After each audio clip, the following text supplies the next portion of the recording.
Welcome back. Welcome back to Recine Time, everybody. We're back in the studio, and guess who's here? It's Michelle. Michelle is back. I'm sure there were rumors swirling around about us having an ugly, nasty falling out. Podcasting really is probably one of the hardest jobs in the world. To do it every day, week in, week out, day to day. You know, somebody comes on, you're best friends. You have moments where you're best friends in the whole world. You're closer. I'm probably closer. I've probably become closer with Michelle than anybody in my life. Closer than my wife, closer than my kids. There's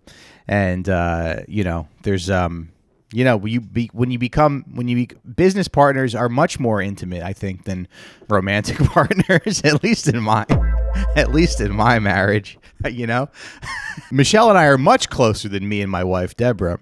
And because when you're married, it's like, how close are you really? You know, especially when you have kids, everything's about, hey, who's got the kids today? Blah, blah, blah. You know, maybe if you're lucky, you could spend 3 minutes having sex once every 2 weeks, you know, if you're lucky. And then what's even that? I'm just inside. All I am is I'm inside your body, you know. It's not like we're making business decisions together. It's not like we're making decisions about the future, the future of our lives, about our retirement, and about our, you know, the direction of our company that we run together.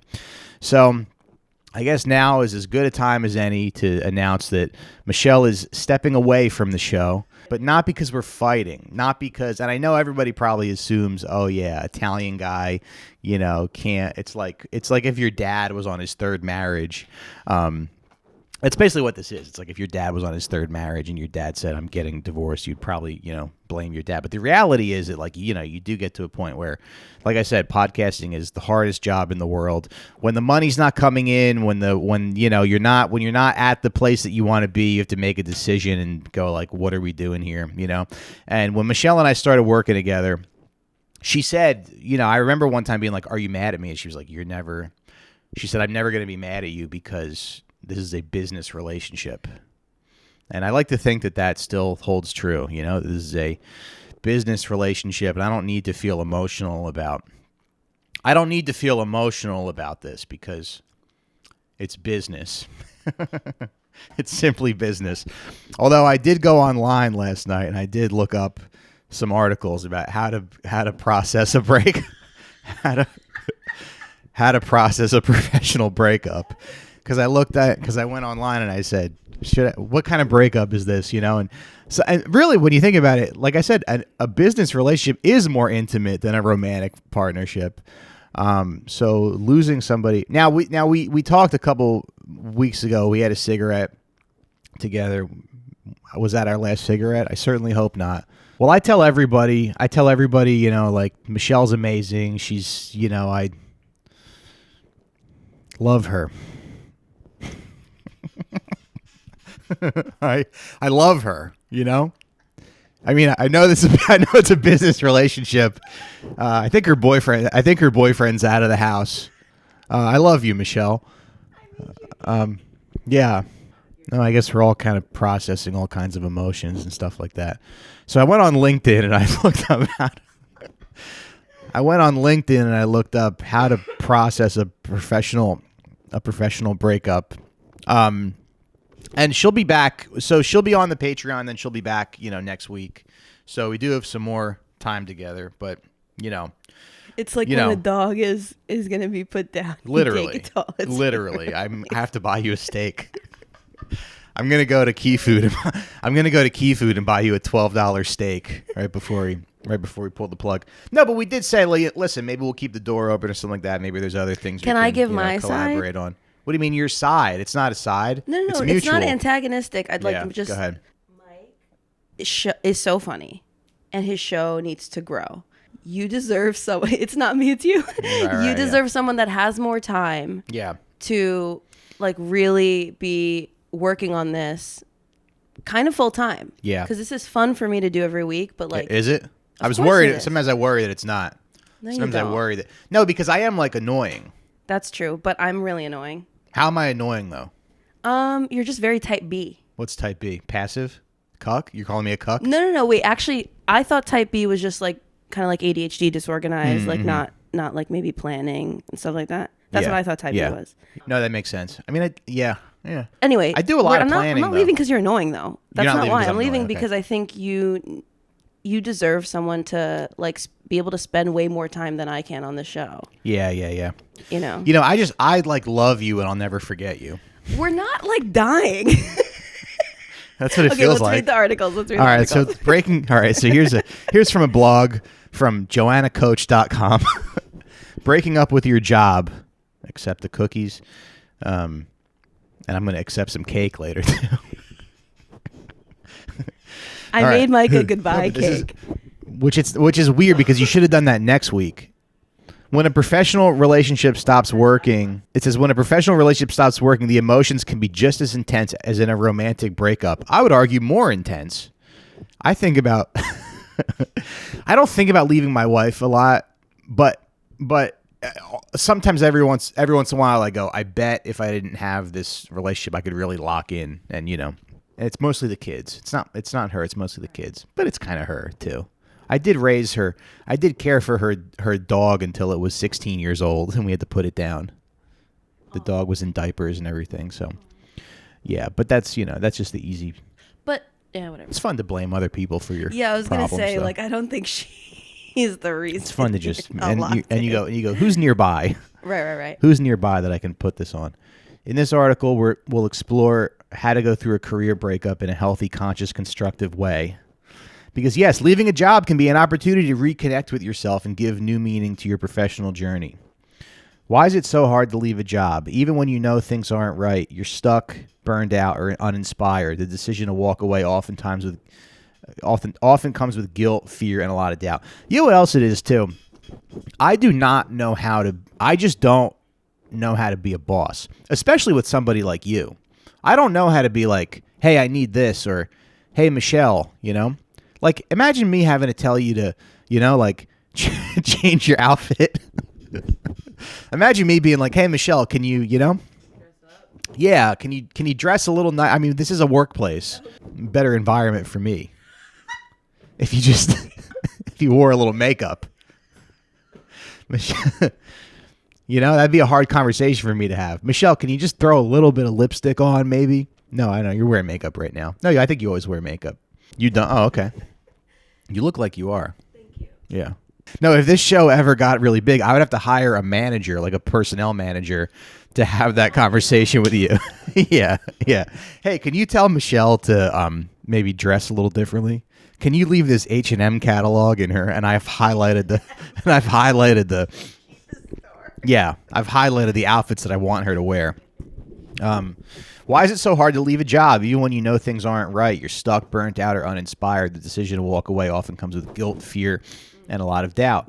Here are some of the most common blockers. It's not that bad. What if it's worse somewhere else? What if I don't want to be the one who ends it? What if I regret it? But how do you know when it's time to go? Here are a few warning signs that might indicate you're ready to close a professional chapter. This is not exactly a partnership, applicable. Yeah, because this is about quitting your like toxic job or something. Right. Which I guess is what I'm doing. Right.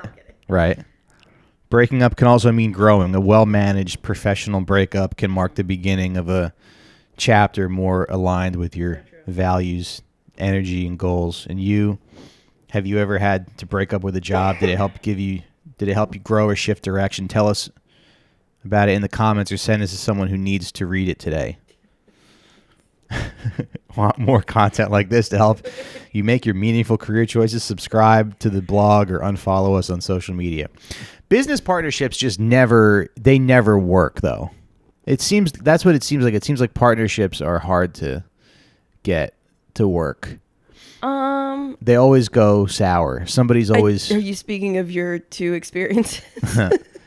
No, it just seems like it's a recipe for disaster. Like, I don't know. When you're working, it gets complicated. We had a disaster. No, we didn't. I think I just don't have time. That's I know. Really it. No, I know. There's not enough resources. Now I have to do the show in my house. with my children. No, can I say what I said the other day? Yeah. I think you should hire someone else, but hire someone that's like fresh out of college with like a lot of time, a lot of enthusiasm, has time to work. Like, there's like no money 5 hours a day. There's no money to do that. You can pay a kid out of college what you're paying me. You can? For way more hours than what I could give you for that amount of money. Yeah, obviously. Interesting. Yeah. You mean a kid like in the Philippines? No. You mean like a 13-year-old in the Philippines? But if they're Filipino, that's fine. Yeah. No. I wasn't even paying you that much money, really. I know, which is why I could only give you a couple hours a week, which is why the show isn't growing, and that's not fair to you. You should be able to pay some. Right. And I'm not saying exploit some 8-year-old. I'm saying some kid out of college who's looking for their first media gig, who's great at editing. If you take what you were paying me and divide it into way more hours. Wait, 8 hours a day or 8 hours a week? Because 8 hours a day for what you were making, that's like 50 cents an hour. Yeah, I guess. 8 hours a day for a couple days a week, I mean. Yeah. All right, how about this? How to break up with a business partner legally and peacefully. Review your governing documents. Hey, we didn't even have one of those because we trusted each other so much. we're not fucking Jews. Yeah. No, it's funny because when we started working together, we were like, we're gonna have a little operating contract, and then that just never happened. Wait, no, you did email me something at one point, and I said okay, and that was an agreement. Right. Okay. I know, but I'm sure it was written like, I'm not. That's not my strong suit. And then you wrote that SOP, standard operating procedure. Yeah. That's what that's called. That was to hand my tasks off to someone if we were to ever hire someone. Right. But now it's to hand the tasks off to someone. Yeah. Instead of me, which is good. Yeah. I noticed you didn't follow it the last couple of weeks, though.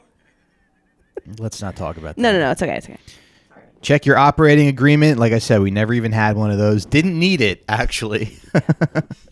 Didn't even need it because we're communists and we share the workload and no conflict will ever arise that way. Communism is such an easy thing to define, and the left always agrees on what that is. So it's not really necessary. Like I said, we're not greedy capitalists. We're not greedy hook-nosed capitalists.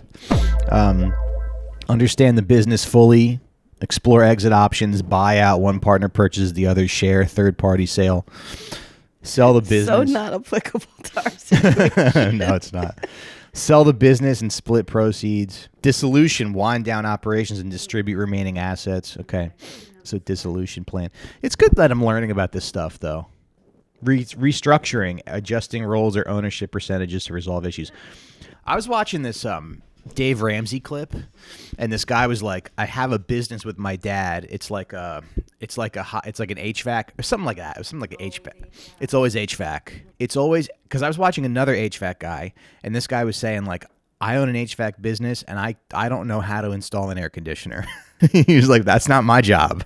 My job is to find the best people, and my job is to run the business and deal with customers. That's very New Jersey. That's very like middle class New Jersey. Like I just have like a little family business that probably my dad did before. Yes. And my job is to go hire cheap labor. Yes. I'm white. Yeah. To be clear. Yeah. And all my workers are not. Yeah. And I basically I'm basically sell a the middleman. job. Yeah. Because I don't have the skills or the work ethic.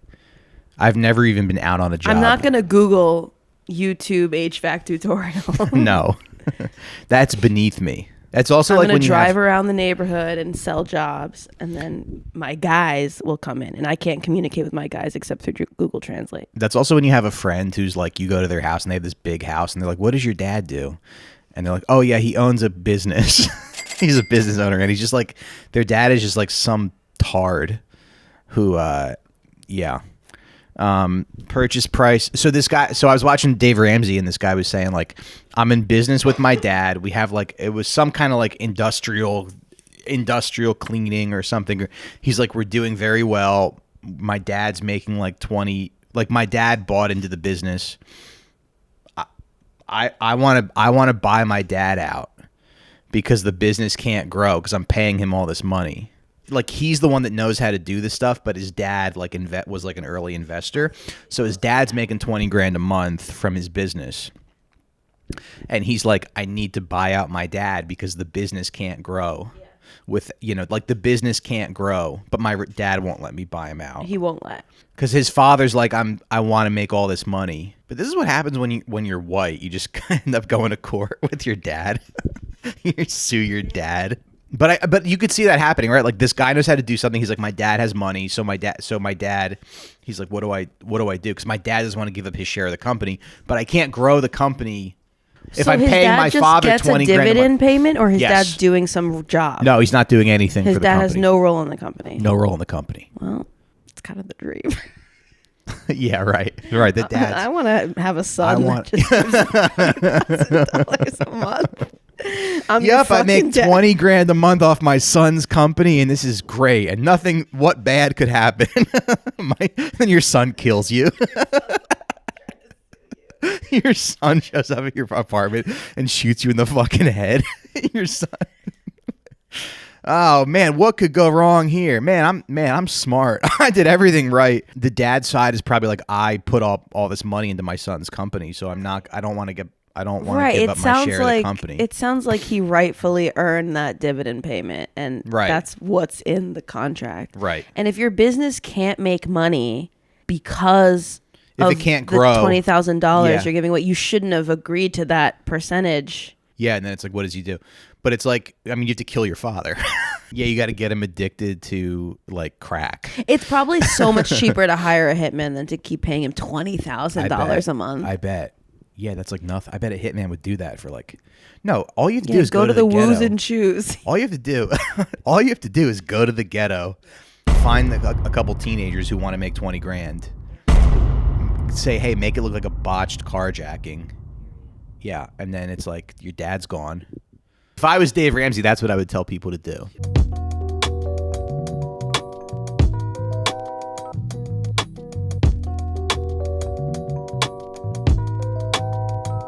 Because have you seen some of the people that are calling into that show? It's like people who are like, hi, Dave. I'm 65 years old. I work as a cleaner. My husband is paralyzed from the waist down. We have about $4 million in credit card debt. And we have a little bit of savings. We have about $4,000 in our savings account. We probably have another $2,000 in cash. So I'm just wondering what it's like. All of it. It's like Dave Ramsey might as well be like, get in the suicide pod. Go to Sweden. Go to one of these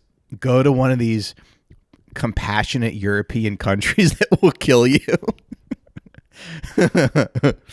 Go to one of these countries where you can die with dignity and get in the pod. Okay. I love you, Michelle. More than probably anyone else in my life. I don't agree with that part. More than my own kids. More than my own kids. All right. That's good. We never like said it enough. What am I going to do? I'm in your house. What am I going to do when your boyfriend walks in? And I'm saying, I love you, I love you. That's not a problem because we don't love each other like that. Okay. Yeah, but you would think it's weird. If you were a guy. Well, then let's not say it. If he walked in right now and I was saying, Michelle, I love you. He would think it's hilarious. He would shoot me. No, he wouldn't. He loves you too. All right. We love you. All right. Well, I'm going to come back for you, as they say. Yeah, get your money up. I'm going to make a lot of money. I'm going to get my money up, and then I'm going to rehire you. And then we could do sketches. We could have like a leftist Saturday Night Live. Anyway. Are there cigarettes in the house? I thought about buying some yesterday. I just had a long day with my kids. No, I know, but those orange American Spirits are like, they're barely cigarettes. Anyway, so here's what Dave Ramsey's suggestion was for this guy. Because my suggestion would be go find some teenagers and do a botched carjacking. You know what I mean? Having money doesn't fix. It would fix my problems, but it doesn't really fix your problems when like you have to kill your father. So by the way, I just remembered that my cousin went to jail. My cousin, who's like his dad is a doctor, he went to jail for like 4 years because he broke into someone's house. Yeah. Why? Because he was just like a rich kid who wanted. Yeah, he went to jail for like 4 years. His name's Zach. Good guy though. He turned it around. He must have been in his early 20s. he must have been like in his very early 20s. I don't know if it was drug money. I don't know, but he broke into a house and he would send my grandmother pictures of him in his prison suit. Okay, so Dave Ramsey said what you have to do is you have to create a CEO position in your company. He's like, so make sure you have this position and make sure you're paying yourself like whatever it is as the CEO of the company. So then you'll feel compensated for the work that you're doing. You don't know when you start a company, you don't know how it's going to shake out. Father and son, here we go. Father and son built a $3 million business from scratch. Now the father owns 51%, doesn't work in the company, but still takes $20,000 every month. Oh, the son says he's reached his breaking point. No. The idiot son. You should have had a ceiling then. Yeah. It sounds like you guys agreed to that in the beginning when you needed cash. Your dad had it. Your dad had it, yeah. You know, honestly, I'm on You're team with the dad. I'm getting older. I'm getting older. I'm 30 now. I'm like, this fucking punk kid. Right. So ungrateful. It's like I put you in action. Yeah, I took the risk. I took the risk. I put up the money. And the fact that I'm now making $20,000 a month means that the business is doing well. You should be happy. I don't really see the problem. My dad doesn't participate in the business anymore. He just keeps taking the money, and I feel like I can't grow the company because so much of the profit. That's why he invested. Right. That's crazy. Yeah, why do you think he invested? Sounds like that was the deal. Go ahead. Yeah. Dave says you have to separate ownership from employment. Someone can own part of a company without working there. That's perfectly fine. But someone who doesn't work there should not be getting a salary. You're running a $3 million company. You should be paid like the CEO first. But I don't think you would pitch if it's a brand new company. I don't think you would. And if you were getting your dad or your uncle to invest, I don't think you would pitch your dad that I'm the CEO. I'm the daddy. I'm to be the CEO. You wouldn't go, daddy, I'm the CEO, and it's all your money. Yeah, daddy, I'm first daddy. Daddy, first things first. I have to get paid. Daddy, look, this is my company. This is my company. I'm the CEO, and I'm demanding a $300,000 salary up front, father. And then we'll split what comes next. So it's like, how do you like tack that on? Yeah. Because your dad wouldn't go for, your dad would be like, yeah, I don't think nice for a brand new company. So I don't know. You got to start a different company or something. Who the hell knows? I don't know. Business, huh? I mean, it sounds like the dad took the risk. I hate to be a capitalist. Okay. I don't like the system, but that is the deal they had. You don't like the system, but it's like, but we all have to, like, people can't. But that you can't pretend you don't live in it. You can't and pretend be like, you don't why live in it. is my dad taking home so much money? Like, you just woke up and realized you started a corporation, right, with dividend payments out to the shareholders, right. So you kind of made your own bed with that one. I'm not saying I'm becoming more capitalist, but I'm saying like sometimes there is.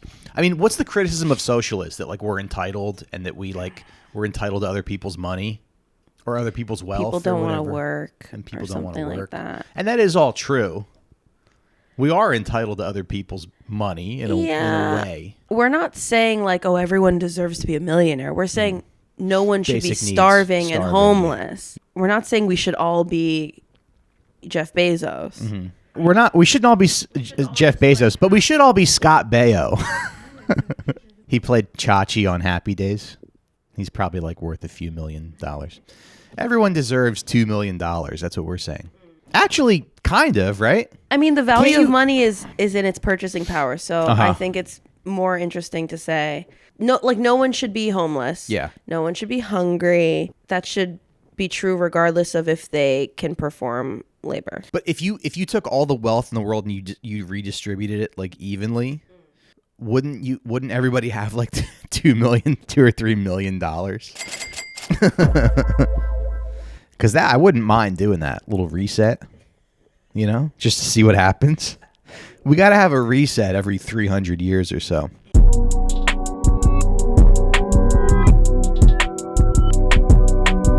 Okay, so there was a horrible incident of anti-Semitism at a Burger King rest stop. There was a guy who tried to order food. There was an Israeli guy. He was just trying to order food for his family. I guess the employee asked him, "What's that?" And she goes, "Where are you from?" He goes, "I'm from Israel." And she said, "Free Palestine." So This guy was God, basically... Is he in the hospital from that? Yeah, I think he's in the hospital, yeah. This guy was basically pogromed at a local Burger King. This Burger King employee did the Holocaust on him. Of course, you know what he does. He gets out his phone. He films the employee. He goes, "What'd you say? What did you say? What did you say?" She goes, "I said free Palestine." He goes, "What does it have to do with anything? We're just here to buy food." Gets in his car. He goes, "So my family I was just trying to order food for my family." He wasn't like a New York Jew. He was like an Israeli Jew, like crew cut, you know. Yeah. But even those people, those like I'm a muscular, I'm a Jew, but I work out. Like I'm not a. They're still like crybabies. Like they still. He gets in his car and he goes, I was just trying to order food, and an employee said to me, "Free Palestine," and is Burger King safe for Jews? I want to know. It's not even Burger kosher. King. Where was he in a Burger King? At like a highway rest stop. You're like a fake Jew anyway. You're a fake Jew. Yes. It's hard to understand, but it's like, hello, Burger King. I want to know. I want a refund right now.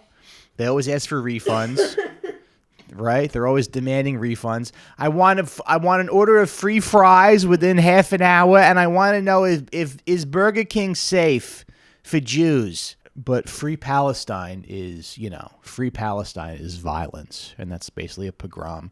I was thinking about this story. It's hard to sort of make sense of the psychology of it all, okay? Because what I was thinking was, imagine like,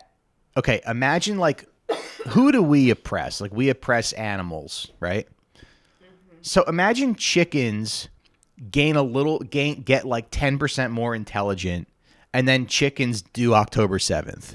So imagine there's a big chicken revolt.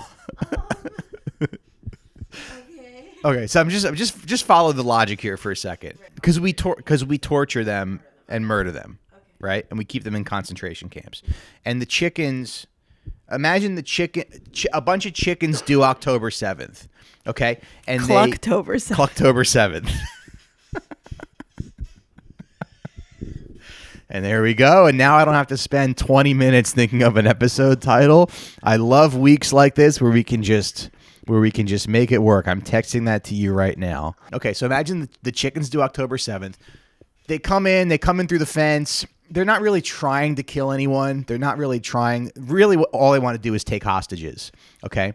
Then the army shows up. The army starts trying to mow down the chickens. The army ends up killing a bunch of Americans.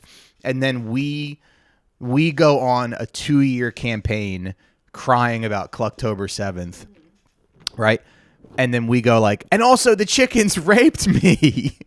The chickens did a bunch and they executed us, and really they just wanted to be, you know. But if chickens did Clucktober 7th, right? I really think I would go, okay. You're right. You guys are right. We get it. We've been oppressing you. It's, you know, but this guy. Yeah, you have to talk about what happened on October 6th and everything. Like, how are we treating the chickens? And what kind of life did they live? Right.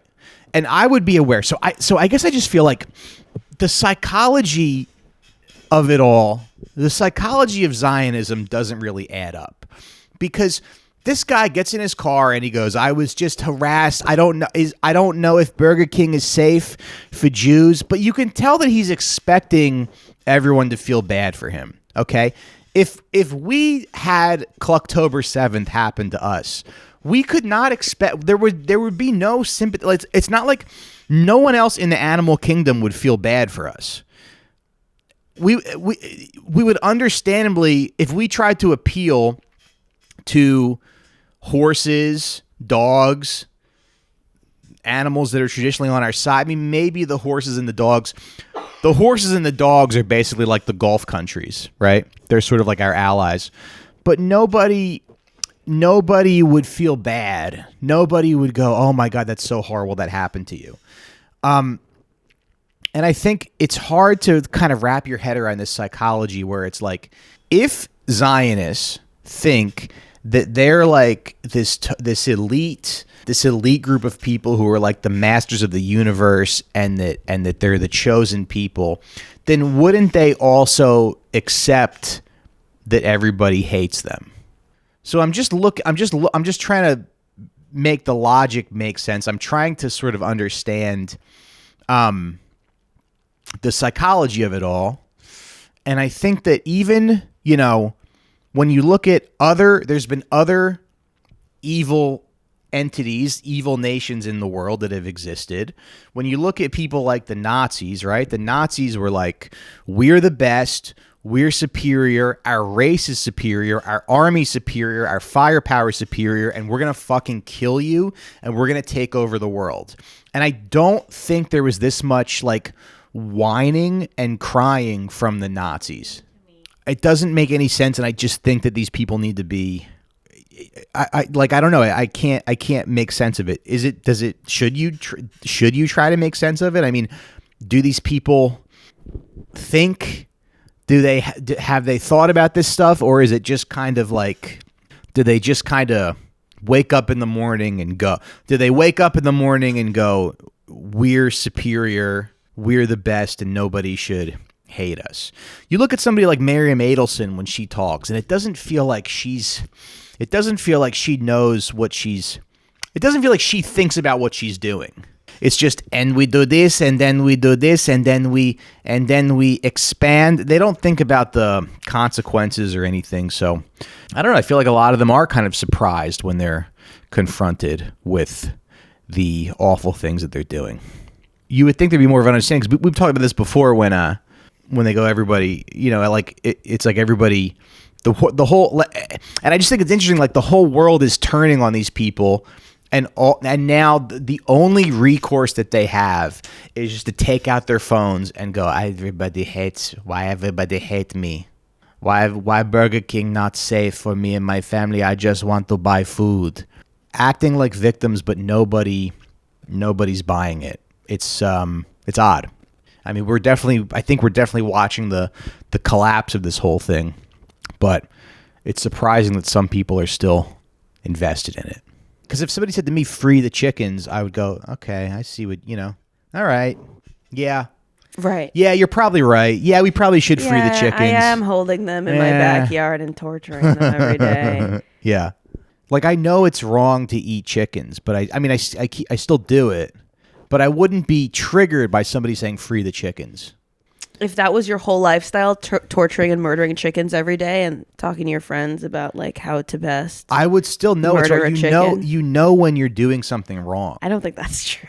No? No, you could look, people don't know when they're doing something wrong. Would free the chickens? Could that trigger anybody? I guess some people do get triggered. I guess some people do. Yeah, like think about like those anti-vegans that are so triggered when you tell them that they're like participating in a cycle of torture and death. It's just like cognitive dissonance.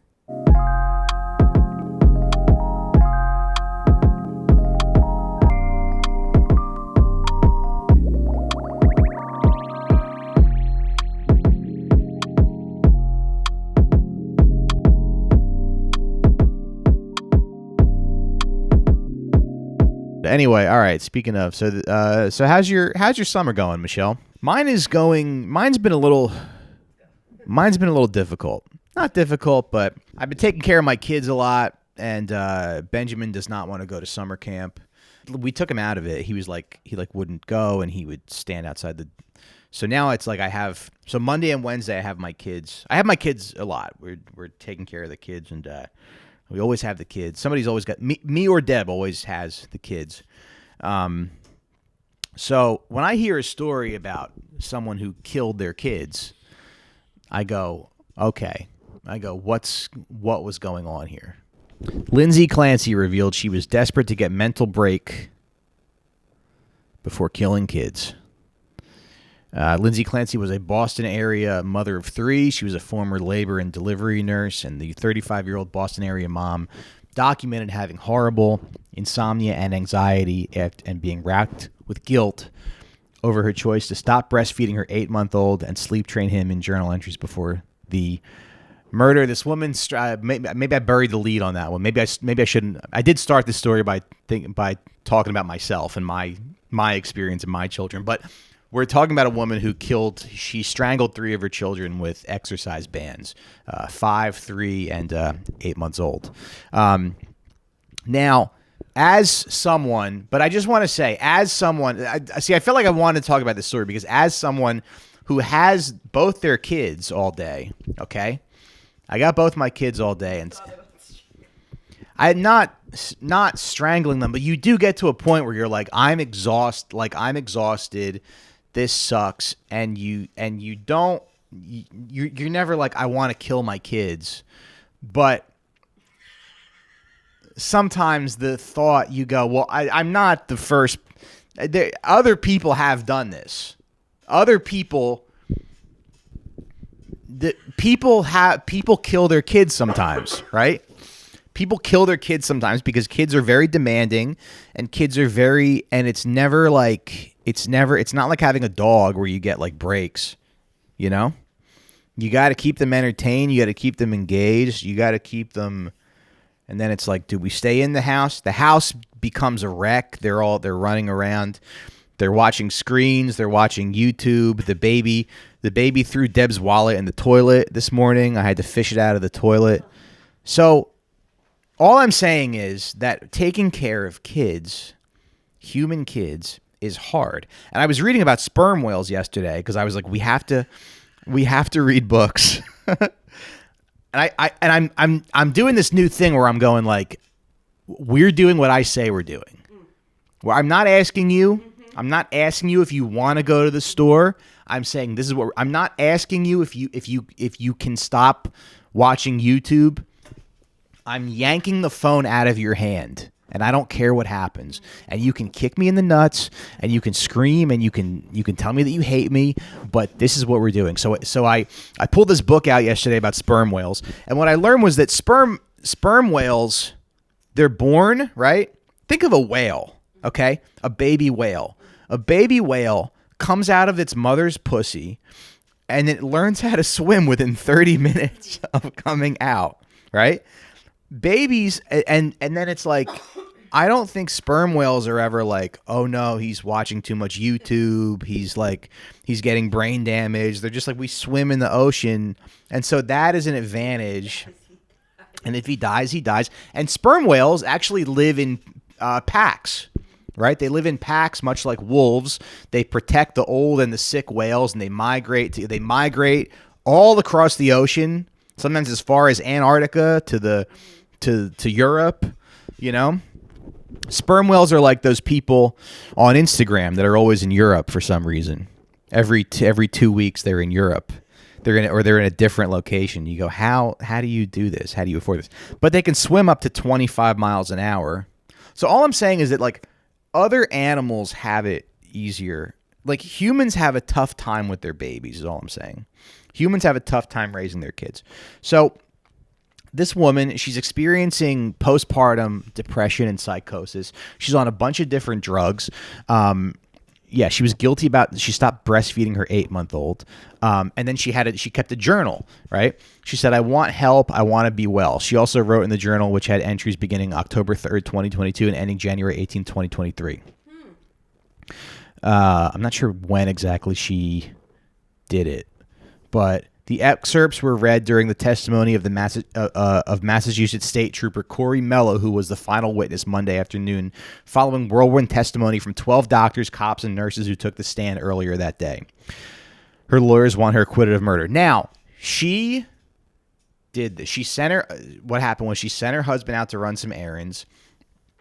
She murdered her 3 kids, and then she slit her wrists, took a bunch of pills, slit her throat, and then jumped out the window of her second story bedroom window. Okay, so she's paralyzed now. Okay, so this was not a Susan Smith situation. I don't know if you remember this, but back in 1994 there was a story, and there was this lady who she was on the news. Right, she gets on the news and she goes, my car was stolen by a black guy. Obviously, she says it was a black guy. She goes, my car was stolen with my 2 kids in it. My 3-year-old son Michael and my 14-month-old son Alex. I remember I remember watching the news with my mom and seeing this guy's mugshot. It was like a black guy in a beanie that she described to the cops. Well, come to find out, the investigators never believed her story, and yes, pushed him into a lake. Now, pushed the car into a lake. Yeah, they were in their car seats. She pushed the car into a lake. She was having an affair. And I was reading her Wikipedia last night, and it was like, she was abused as a child and blah, blah, blah. They're always abused as children. Michelle had an abusive Korean mother, and I would trust her with my car and my children. You know what? Keep the car in neutral if you want. I don't even give a shit. I know you can't drive. There was a dad recently who, I think he killed himself because he left his daughter in the car because he went inside to watch porn. Just he went, but it's and the media will make they really hammer it home that this guy was watching porn. That's the dad's way of killing their kids, through neglect. Oh, and just shit. absent-mindedness. It's when you go, fuck. A mom will never accidentally kill her kids. She will be doing that surgically. Right. A mom was never like, oh no, I watched too much. Oh no, I was gooning too much and my son died. Right. That just doesn't happen. I mean, dads kill their kids intentionally too, but it's but it's kind of expected when it's a dad. Right? Or sometimes they hurt the kids. They kill the kids to hurt the mom. I'm going to, destroying something, taking it out on somebody who doesn't, but yeah, but then, so a mom doing it is something. But anyway, so this lady Susan Smith though, I'm bringing this up because these 2 cases feel very different. I don't know what was going on with Susan Smith. I'm sure these people all go, it was insanity or whatever. But this is what happened with her though. She was having an affair with this wealthy guy. The guy writes her a letter and it breaks off the affair and says, yeah, I don't want to do this anymore and I don't want children. So then she pushes her kids into a lake. I'm only laughing because I'm thinking about how evil women can be. And by the way, lady, whatever her name was, you idiot, that was a lie. He didn't want you. Right. And he was just saying, if he loved you, it wouldn't matter that you had kids. Yeah. He would have wanted to be with you. Yeah. That wouldn't have gotten in the way. He just said, oh, I would be with you, but you have kids. I don't want kids. Yeah. And you idiot, you killed your kids, and now he still doesn't want to be with you. Doesn't want to be. You don't get anything. Now you're a felon. Because now you did a bunch of oopsies. You made some bad decisions, and then the ultimate male-centered woman killing your kids. Yeah. But imagine you're having an affair with this woman, you break it off, and she's like, "Hey, good." She calls you like, "Hey, good news." Hey, so I was driving and a black guy stole my car with my kids in it. So I'm pretty sure. Yeah. So then I think they probably recovered the car. But this lady's on the news. She was on Good Morning America being like, please help me find my children. She was literally on Good Morning America. Yeah. Here's the mug shot. We're so evil. White women? Just women. Yeah. I mean, that's kind of like a, but so anyway, so she's, so whatever happened here with this case, and like I said, the lady's paralyzed. Her lawyers are trying to get her acquitted. And and I know that I know there's an impulse to be like, well, whatever happened, you don't kill she still killed her kids, blah, blah, blah. I know there's an impulse. There's this tough on crime impulse that a lot of people want to have. I guess my thing is we got to figure out what was going on here. What exactly was happening? There's I'm looking at Reddit and I'm looking at mothers who are like, I'm looking at these posts of mothers who are saying when I had my kid, I had postpartum depression and psychosis. I didn't want to be around my kid. And I was thinking about, and she was clearly she clearly needed help. And I don't know what that was. And maybe it was, you like to think somebody, you want to believe that somebody could have stepped in. Somebody let this woman down. And, I remember when I was a kid, we had these people that lived next door to us, Lynette and Bill. They actually still live next door to my parents. And I was like in their backyard one day, and because they were watching me. And I remember like I'm in their backyard, I'm looking at my house next door, and I say to Lynette, I'm like, I want to go home and see my mom. And Lynette's going like, no, you not right now. Your mom and your dad need to talk. So I'm thinking like either my mom and dad were having they're fucking. Yeah. I think that might have been what was happening. Maybe they were working on something. Maybe they had some kind of, maybe they had something maybe they had some issue they were trying to resolve. But I'm pretty sure that my mom called my neighbor Lynette and said, Can you watch these kids so I can get my back blown out for a couple hours? Because Lynette was very adamant about not letting me go home. She was like, not right now, not right now. So I'm just saying, like, back in the 90s, right? Back in the early 90s, you could call your neighbor and say, hey, I need to get fucked. Can you watch my kid? That's not a thing. Like, we don't even do play dates anymore, really. We don't even do play dates, and we don't have, I would guess that this woman did not have anyone in her life as somebody who takes care of my kid. I met up with a friend of mine. My friend of mine was in town with his son, and we met up at Chuck E. Cheese, and we hung out for a little bit. And I love watching Benjamin play with other kids because that's such a relief. That's such a load off my mind when he makes a friend, and if you meet somebody at the playground or whatever, and they get to run around together. But I just feel like we're losing that community. Something tells me that this woman did not have another mom. This woman did not have another mom in the neighborhood that she could call and be like, I'm having a tough time right now. Because I don't really have that. I don't have a support. We're losing our support systems. We're losing our sense of community and friendships. And I don't know. I don't know why that is, but that is kind of like my takeaway. I like to think that if this lady had somebody, if this lady had a neighbor or something, there should have been somebody this woman could have called and said, I'm thinking about, because I feel like every mom has that story. Every mom at some age will be like, I was looking at the exercise bands postpartum.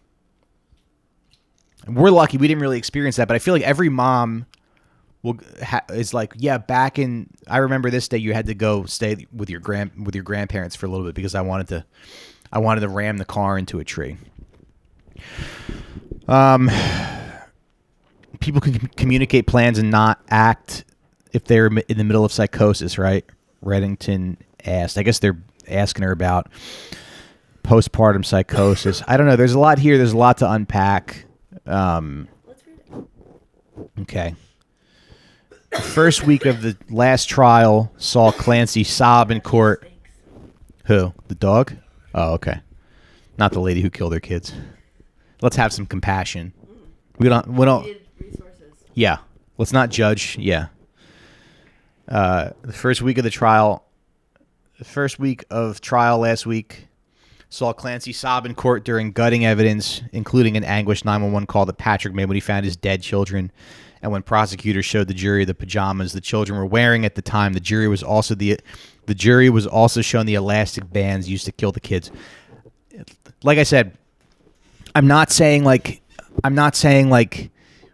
we got to do hands across America for this lady, but we don't do ourselves any favors by not really figuring out what happened here and what went wrong. And I think it's a little bit of a cop-out. It's a little too easy to be like, fuck this bitch who killed her, put her in jail, lock her up. I mean, I think it's if we don't learn from this, it's gonna happen again, And I'm sure she's suffering. I'm sure she's having a bad time.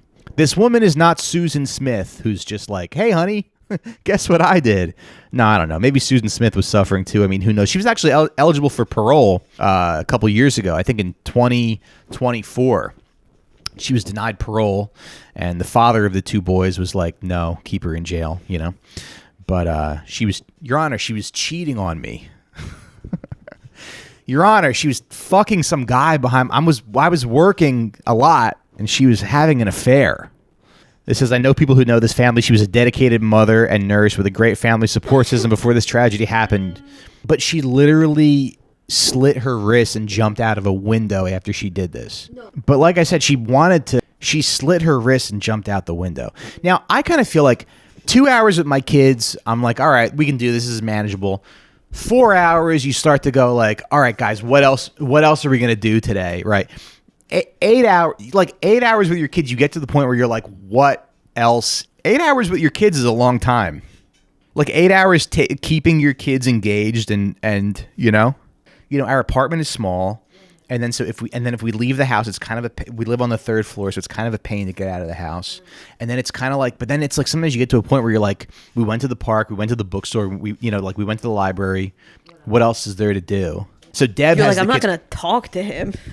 Right? No, I really, and can I tell you something? I don't really care for Sonic the Hedgehog. I don't really get it. I don't see the appeal. It's like the Ninja Turtles I get. They're 4 brothers that are ninjas. They know karate. They fight Shredder, right? That makes sense. Sonic, it's like, what is his deal? And what does he do? So the Sega game was like a big deal because you could move really fast. Like it was fast for a Sega game. So the processing was like very fast. Sega Genesis. It's like an old like side-scrolling console game. But Sonic, I don't like his attitude. He's a little bit of a punk. He used to go like, I'm waiting, like, because he was so fast. I don't understand the dynamic between him and Dr. Robotnik, his enemy. No, I don't think he's not really honorable, particularly. No. He's just fast. He's not really like a hero in the traditional sense. He had a human girlfriend in the original Japanese cartoon. She was a dedicated mother and nurse with a family support system before the tragedy happened. You will not find anyone that knew her that felt she was ever at risk of doing something like this. She dedicated her life to serving others. I think it's time we really look at postpartum psychosis and the effect oversaturating someone suffering from such can have. I hope this opens a huge discussion for mental health. I mean, it has to. There's no way anyone can see a pic of Lindsay with her children and not see the love she has. This was not Lindsay, and many of us know this. The medical system failed her. Also, Michelle, she was on like 15 different like pharmaceutical drugs. 15. That's a lot. The medical system failed her, and her life has been ruined along with her entire family. My heart literally breaks for her to know that she gets... Interesting. The lead was kind of buried there. Yeah. I guess the Post is not going to lead with that, right? I mean, in my paper, it would have been a story about how she's on 15 different pharmaceuticals. I wonder if the family... See, I made it about taking care of your kids is annoying. We all bring our own biases to a story. Exactly. You know? For her to know that she gets better, she has to deal with what she has done. It's heartbreaking any way you look at this story. And then I don't know if this is maybe like my own bias also, but I would imagine that her and her husband are not together anymore. But then how does that husband, like, how's he supposed to like date in the future? Like, he's going to have to be like, by the way, my wife. He has the ultimate, my ex is crazy. But I'm kind of looking at this guy a little sideways, being like, why, where were you? You as you should. You should. Okay. So this guy will not have a... Because I was worried this guy was going to have a tough time getting pussy. Well, that means that I'm a good person because I was wondering, like, what was going to happen. I was assuming that everybody is looking at this guy sideways because somebody should have been there for this woman, and who is going to show up for you if not your partner? Yeah. All right. This was a good episode. Join us over on Patreon. We're going to continue probably talking about this. Then we got some stuff I want to read. I want to do another reading series. I got this book of Raymond Carver's short stories. I want to share one with you guys. There's one that I picked because it's different from all of his other stories that I really liked. And then we're also going to talk about Iran a little bit. We're going to talk about Zoran and his subscription services. Then we got a lot of other stuff. So let's roll right in. All right, you want to roll right in? Yeah, because I want to tease it. Let's roll right in. Okay. All right, everybody, we are rolling right in. Good luck to Lindsay Clancy. We're all rooting for you to get acquitted of the murder of your children because you're already paralyzed. I don't know. But you know what? The other thing, too, but I was also thinking about this just to kind of play devil's advocate. Well, I don't know if this is devil's advocate or to play woman's advocate. No, to play man's advocate a little bit. To play patriarchy's advocate. When you push your kids into a lake, right? The windows are probably tint. You don't even really have to. You can just look the other way and push the car. Like it's very disconnected, right? The coward's way of killing. It's kind of the coward's way of killing. Going to the grocery store and buying meat. It's like going to the grocery store and buy. Exactly. But I'm also saying, like, if I was ever going to kill my children, you have to go gun. There's no other way. If I was going to do it, I would do gun from behind, you know? Yes. And then are you picking up the pieces yourself or are you hiring someone to clean up? You're going to look at what you did? I would clean. I don't think you could hire someone to do that. Are you going to kill yourself immediately after? Most likely. Oh, so then no one needs to clean up. It's not your problem. It's Deb's problem. Oh, you're not killing her too? Interesting. You're going to leave her to live with that. I really haven't thought about this. Because I think there was that guy Chris Watts in Colorado, right? He killed his children and his wife. And I think his wife was pregnant.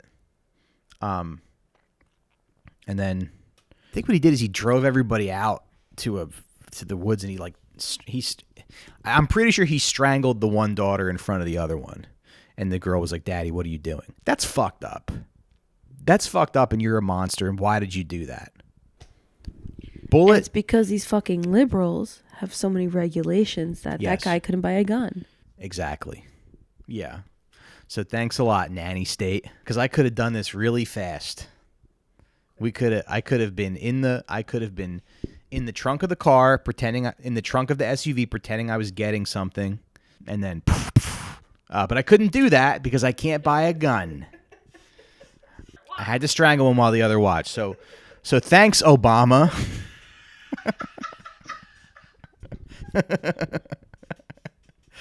Thanks a lot, Barack Hussein.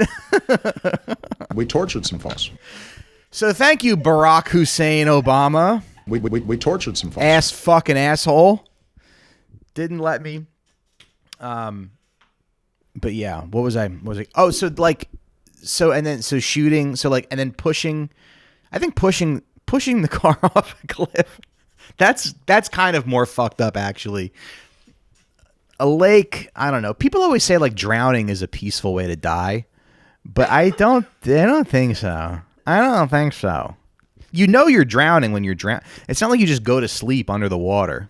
And drowning is the number one cause of death for children under 4. I'm sure you know that. But I took the kids to my mom's recently. I had the kids at my mom's, and I was like,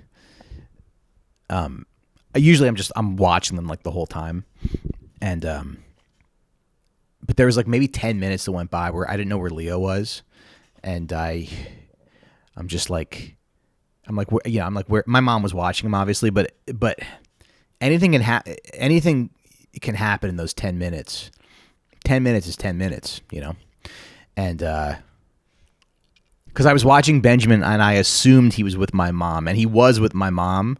And my mom is like pretty vigilant too, but it's like, yeah, when you're near water, you really have to be watching that water like at all times. You can't you gotta know where your kids are all the time or know what's happening in the pool. That's what I'm kind of getting at. But, and I wanted to talk to you about this actually, because Fauci was back in the news a couple weeks ago. It's like we're ramping up the COVID stuff again. But I ran into my cousin John recently, and so I feel like, you know, I was thinking about this, and there's a lot of there's a lot of people I know that are intelligent that are sort of, that were sort of like against COVID. I had lunch with my friend Dan Soder last week.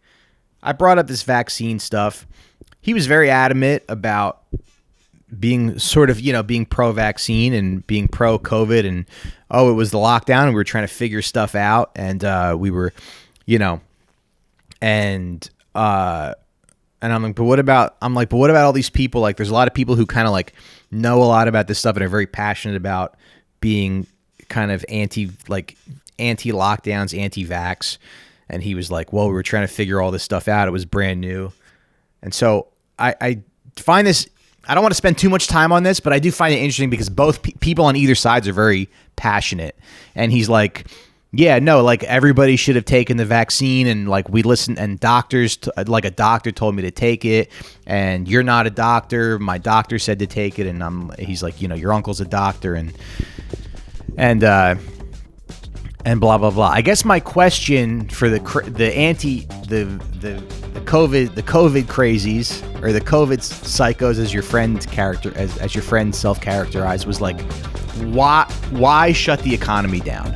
I kind of liked the little break. But then on the other hand, I was able to work and everything. So I think some people had a much tougher time than I did.